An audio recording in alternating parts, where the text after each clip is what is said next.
you have to understand, and I want to say this in the most positive light I possibly can. There is unique stamped intelligence in each person, and that includes each person listening. And you should give yourself the opportunity to see what it is that you think and how you think, and not just take everybody else's instructions and words for what to do. You can certainly get an idea from somebody and then go put it to work and see if it works for you in some way. But to really start to think a little bit on your own, because you are unique.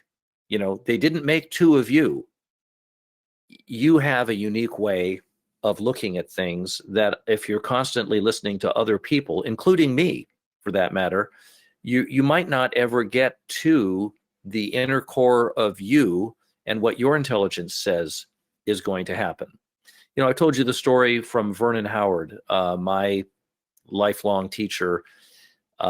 He's not alive, but he's still my lifelong teacher because his teachings are still operative and living in me.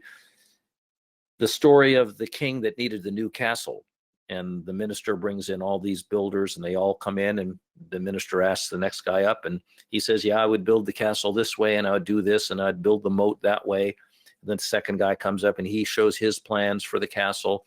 And finally, the last guy's there on the last day. And the minister says, I see you're here, but I see you didn't bring anything with you. You didn't bring any papers or anything. And the man said, yes, that's correct. I don't have any paperwork with me. What kind of castle would the king like? That was his question. Everyone else was telling the king how they were going to build the castle, right? And the last man, who was going to be the best builder, he said, I don't have any plans. I want to know what the king wants.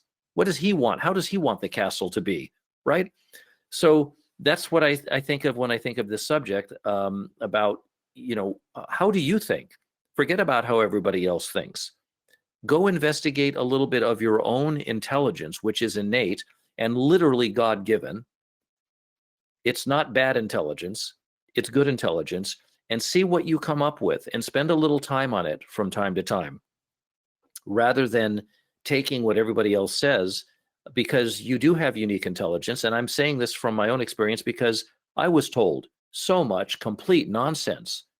The one thing about the quote unquote illusion of truth is that when you get through the illusion part of it, you really have the truth.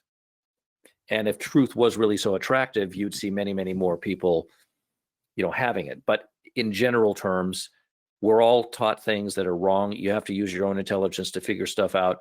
And I really do think that because I'm not a mathematician, this was not my, you know, I don't want to say it wasn't my destiny, but, you know, markets had no interest for me and so on. And yet I applied only what was in me to get to wherever I am on Trader's Mountain. And I know that this can be true for everyone else. I do want to be of help to people. I do want to give them what I have found, but I still want you to use your own intelligence anyway in using it. I'm never going to tell you this is the best or the only way to do things and so on. I can only tell you what I have found has been good and useful to me.